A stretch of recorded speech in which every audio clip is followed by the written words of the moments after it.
Hello আমার দুষ্ট প্রিয় মিষ্টি বন্ধুরা, তোমরা সকলে কেমন আছো? বন্ধুরা, তোমাদের জন্য নতুন একটি গল্প নিয়ে চলে আসছি। বন্ধুরা, তোমরা আমাকে যে পরিমাণ সাপোর্ট করেছো সেটা বলার মতো ভাষা নেই আমার কাছে।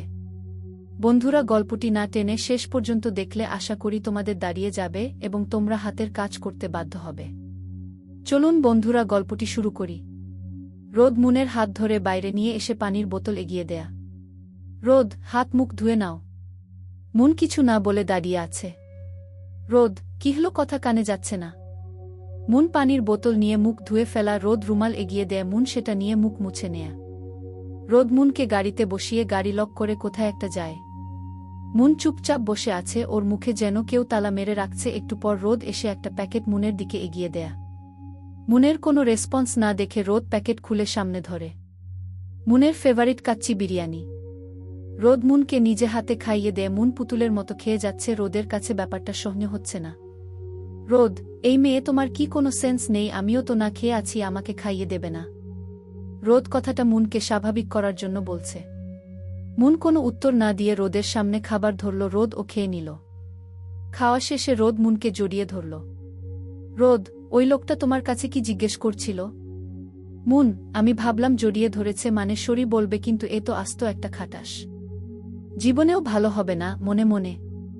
রোদ, মুন পাখি, এত কি ভাবছ? তোমার ভাবনার জন্য তো আমি আছি, বলো। মুন, কিছু না, ছাড়ুন। রোদ, উহু, সত্যি করে বলো। মুন, কিছু না বললাম তো, শুধু নাম জিজ্ঞেস করছে।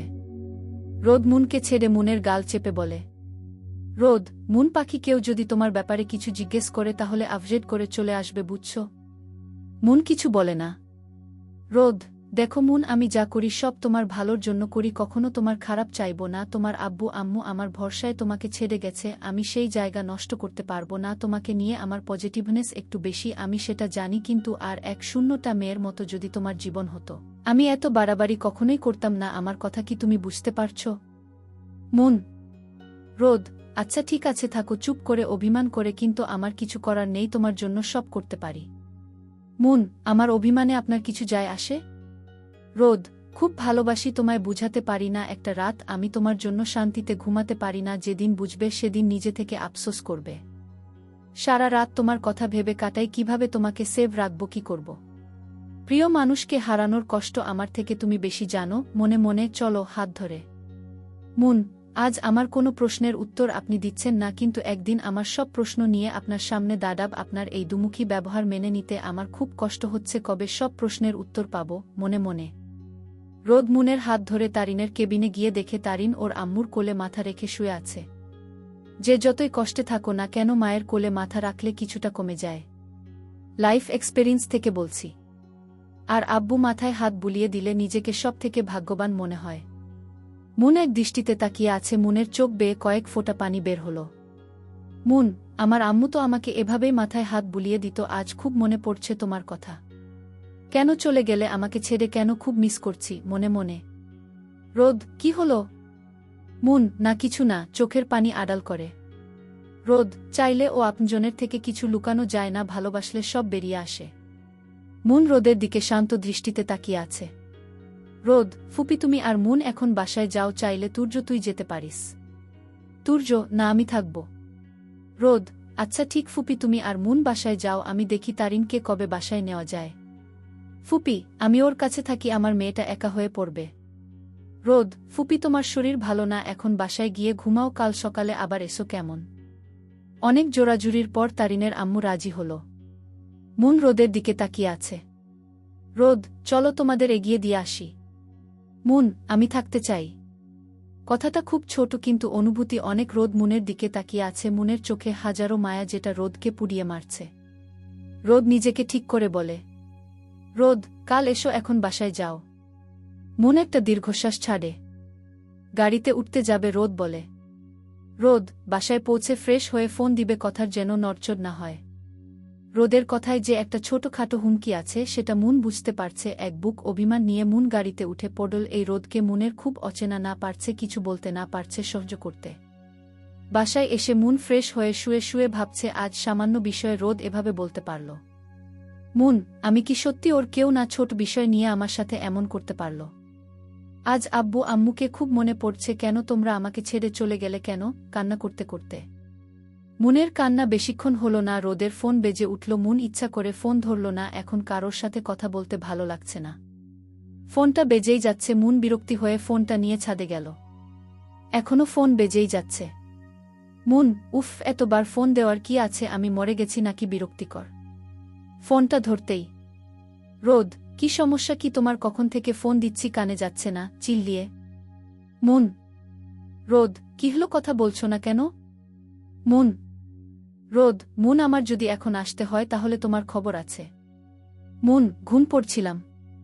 রোদ কিছু বলতে যেয়ে ও পারল না। মুনের ভেজা গলা রোদকে জানান দিচ্ছে যে মুন কান্না করছিল। রোদ, ফ্রেশ হয়েছ? মুন, হুম। রোদ, এখন ঘুমিয়ে পড়ো। মুন, ওকে। রোদকে আর বলতে না দিয়ে মুন ফোন কেটে দেয়। আকাশের দিকে তাকিয়ে মুন চোখের পানি ফেলছে। মুন, সত্যি যার মা বাবা নেই তার কেউ নেই, আজ তার প্রমাণ পেলাম। যাকে আপন ভেবেছি সেই আমাকে ছেড়ে চলে গেছে। রোদকে তো আমি কখনো বুঝতে পারব না। মুনের ভাবনায় রোদ আবার ফোন করে।